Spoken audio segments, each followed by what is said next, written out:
सुरेश पचौरी बड़े नेता थे कांग्रेस के, उनकी बात की जाए तो सुरेश पचौरी अब बीजेपी में शामिल हुए हैं, लेकिन सबसे बड़ी चीज कि कांग्रेस कितना फायदा उनसे ले पा रही थी। क्या कांग्रेस को उनके जाने का कोई नुकसान होगा? वो आकलन तो तभी लगाया जाएगा जब कांग्रेस को उनके रहने से फायदा हो रहा था।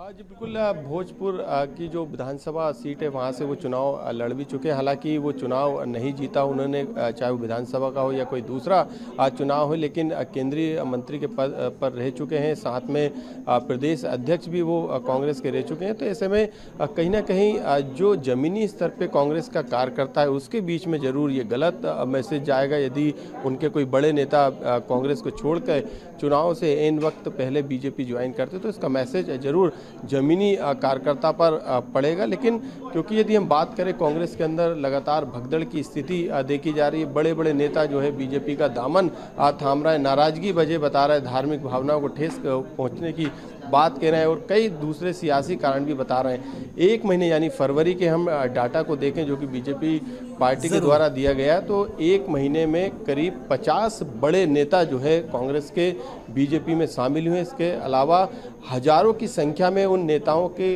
जो समर्थन करने वाले कार्यकर्ता थे उन्होंने भी बीजेपी की सदस्यता ली है। तो बीजेपी का जो कुनबा है, बीजेपी की जो ताकत है वो लगातार बढ़ती जा रही है। जो टारगेट रखा गया है लोकसभा सीट यानी मध्य प्रदेश की सभी 29 सीटों को जीतने का, उस टारगेट की तरफ कहीं ना कहीं बीजेपी लगातार बढ़ती जा रही है। कांग्रेस जरूर अपनी खोई हुई जमीन को तलाशने के लिए जमावट जो है वो मजबूत करने की दिशा में काम कर रही है। लेकिन यदि इस तरीके से लगातार एक महीने में फरवरी का यदि डाटा देखें तो 50 से ज़्यादा बड़े नेता इस समय बीजेपी में शामिल हुए, तो ये कहीं ना कहीं कांग्रेस के अंदर कमी है, क्योंकि कांग्रेस डैमेज कंट्रोल नहीं कर पा रही है। जो नाराज नेता है कांग्रेस को, उनको मनाने में कहीं ना कहीं फेल साबित हो रही है। यही कारण है कि बड़ी संख्या में जो है वो कांग्रेस के बड़े नेता से लेकर जमीनी कार्यकर्ता तक, जिले के पदाधिकारी से लेकर प्रदेश के पदाधिकारी तक, तमाम जो नेता हैं वो कांग्रेस छोड़कर बीजेपी का दामन थाम रहे हैं। अब कांग्रेस की क्या कुछ सोच है? इन जाने हुए नेताओं को क्यों कांग्रेस नहीं रोक रही है? क्या यही बदलाव जरूरी है कांग्रेस में, या फिर बीजेपी लगातार जो भी सदस्य हैं